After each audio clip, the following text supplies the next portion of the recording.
নমস্কাৰ সো আজি class 11 or micro ইকোনমিক্সৰ ওকে আমি ডিমান্ড এনালাইসিস বা ডিমান্ড চ্যাপ্টাৰ চাহিদা চ্যাপ্টাৰটোৰ ওপৰত ডিসকাশন অলৰেডি কৰি আছো তাৰ এটা নতুন টপিক আমি লৈছো change in quantity demanded clear so this is also we know movement along the demand curve clear so একদম ধুনিয়া কনসেপ্ট সো এই কনসেপ্টটো লৈ পেলাই আমি ডিসকাশন কৰো ক্লিয়াৰ তেতিয়ালে বলা আমি আৰম্ভ কৰো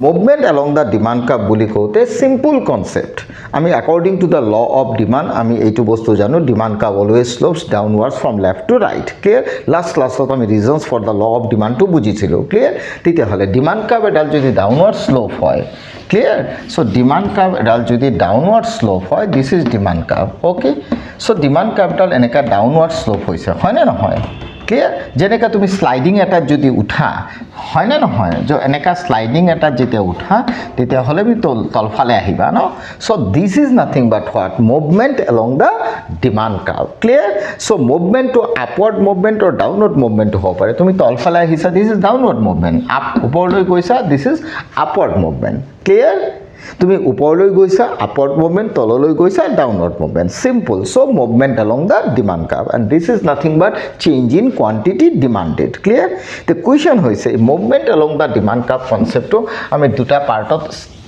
एक्सप्लेन কৰিব পাৰো क्लियर मैं बोलना चाहता हूं ये जो movement along the demand curve है ना ये तुमको दो टाइप से डिस्कशन करना है clear so movement along the demand curve concept को अगर देखा जाए ना एक तो concept हो गया expansion clear expansion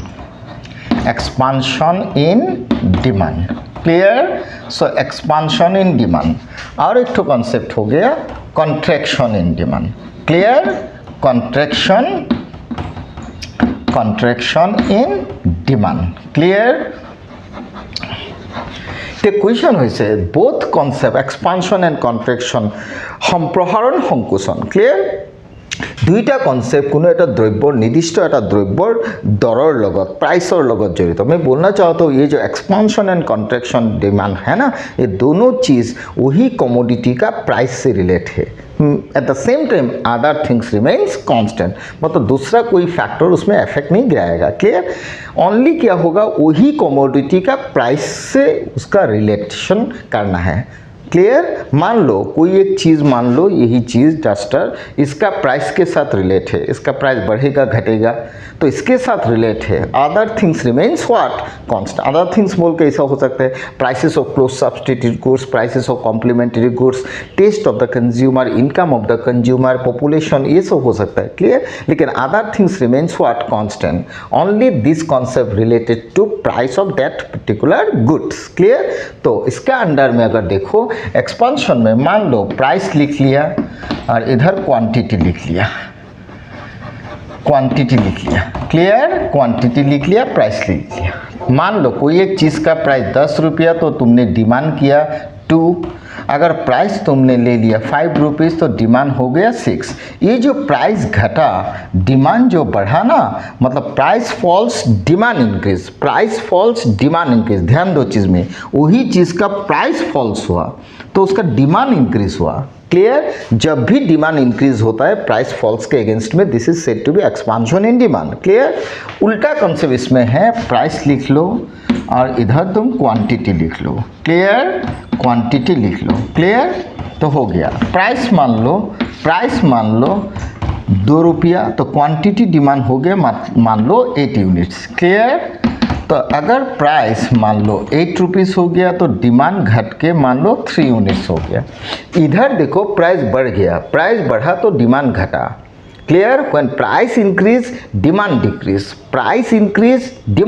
at the same time other things remains constant so price अगर घटा तो डिमांड प्राइस अगर बढ़ा तो डिमांड अगर घटा ना this is said to be contraction in demand clear but expansion में क्या होता है प्राइस फॉल्स हुआ लेकिन डिमांड बढ़ा क्लियर प्राइस फॉल्स डिमांड बढ़ा expansion price increase demand decrease, जो डिक्रीज वाला बात बोलो ना, this is said to be contraction. Clear?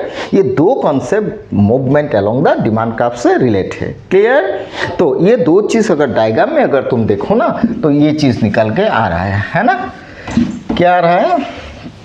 Diagram में अगर देखा जाए तो ये चीज निकल के आ रहा है, डिमांड। डायग्राम में ये आ रहा है, ये चीज इधर एक तो बना लिया, ये मैंने दो पार्ट कर दिया, इधर तुम्हारा ये चीज हो गया।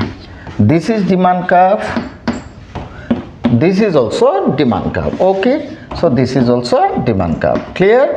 इधर मान लो प्राइस रुपीज 10 जब प्राइस था पर यूनिट का तब तुमने डिमांड किया 2, प्राइस हो गया 5 तब तुम्हारा डिमांड हो गया 6। मतलब इस पॉइंट ए पकड़ लो, ये पॉइंट बी पकड़ लो। ये जो मूवमेंट हुआ ना ए टू बी पॉइंट, मतलब ए टू बी जो डाउनवर्ड मूवमेंट हुआ ना, downward movement. Clear? So downward movement, A to B जो डाउनवर्ड मूवमेंट हुआ ना कर्व में, this is said to be expansion in demand. क्योंकि एक्सपांशन इन डिमांड में तुमको इस कोई एक पॉइंट से नीचे वाला कोई पॉइंट में जाना है, और वो तभी होगा जब प्राइस घटेगा, डिमांड बढ़ेगा। Clear? So movement along the demand curve में एक्सपांशन तभी होता है जब डिमांड कर्व में तुम अपर कोई पॉइंट से नीचे कोई लोअर पॉइंट में आ रहे हो, मूवमेंट कर रहे हो, और वो तभी होता है जब वही चीज़ का प्राइस घटेगा। क्लियर? डिमांड बढ़ेगा। क्लियर? लेकिन कॉन्ट्रैक्शन इन डिमांड में मान लो प्राइस हो गया 3, इन दैट सिचुएशन तुम्हारा डिमांड कितना 10, लेकिन प्राइस इधर बढ़ेगा, प्राइस बढ़ेगा। ओके, प्राइस हो गया मान लो 7 तो डिमांड हो गया मान लो 4। ठीक है, ये जो पॉइंट ए इधर लिख दिया, बी इधर लिख दिया, इधर किंतु मूवमेंट तुम्हारा अपवर्ड मूवमेंट हुआ, मतलब ए टू बी जो मूवमेंट हुआ ना, वही मूवमेंट क्या हुआ? Upward movement, not downward movement. Clear? So upward movement जो हुआ ना, this is said to be contraction, क्योंकि इधर प्राइस बढ़ा तो डिमांड घटा, लेकिन इधर प्राइस घटा डिमांड बढ़ा। मतलब in that situation price increases, demand decreases, but in that situation price decreases, demand increases. So when demand increases, then we definitely move from upper point to lower point. Clear? but contraction में price बढ़ेगा तो lower to upper point जाना है। Clear? so इधर A to B movement, downward movement, this is expansion in demand, demand बढ़ गया। इधर price increase हुआ, डिमांड घट गया, upward movement, this is said to be contraction in demand. so both expansion and contraction in demand, clear, related to the price of that particular goods. at the same time other things remains constant. Clear? so in that situation expansion in demand and contraction in demand दोनों चीज same demand का में movement होता है। Clear? So overall expansion and contraction demand concept तुमने दो part में दिखा सकते हो, लेकिन एक डायग्राम में अगर दिखाओ ना तो इस हिसाब से तुम दिखा सकते हो। क्लियर? एक ही डिमांड का में अगर दिखाओ तो इस हिसाब से भी दिखा सकते हो। व्हाट? इधर क्वांटिटी हो गया, इधर प्राइस हो गया। Clear? So this is demand curve. Clear? This is demand curve. So मान लो इस पॉइंट में तुम्हारा डिमांड 10 यूनिट्स है, तब प्राइस मान लो कितना P। क्लियर? इधर मैं क्वांटिटी Q1 लिख देता हूँ। क्लियर? तो अभी प्राइस अगर बढ़ गया मान लो P1 तो क्वांटिटी घट जाएगा, क्वांटिटी Q2 होगा। क्लियर? प्राइस बढ़ गया तो इधर तुम्हारा क्वांटिटी बढ़ गया, इसका मतलब प्राइस क्या हुआ? घट गया। तो ये जो हुआ ना, this point to this point, मतलब A point to B point जो हुआ ना, this is said to be expansion, but A to C point, this concept said to be contraction. मतलब इधर से डाउनवर्ड मूवमेंट हुआ तो डिमांड बढ़ गया, यहाँ से ऊपर चला गया तो प्राइस बढ़ा, डिमांड घटा।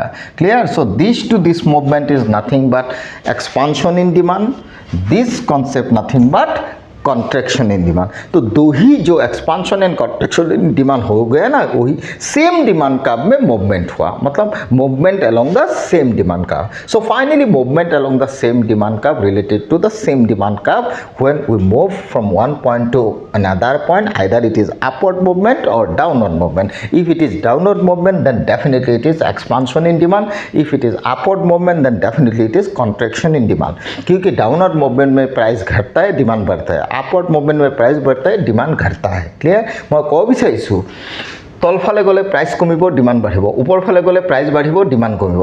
চ' প্ৰাইচ কমি ডিমাণ্ড বাঢ়াটো কোৱা হয় সম্প্ৰসাৰণ, আৰু প্ৰাইচ বাঢ়ি পেলাই ডিমাণ্ড কমাটো কোৱা হয় সংকোচন। Clear? So' finally this is the movement along the demand curve. Okay, next ক্লাছত আমি ডেফিনেটলি পঢ়িম shift in demand curve. Okay, thank you.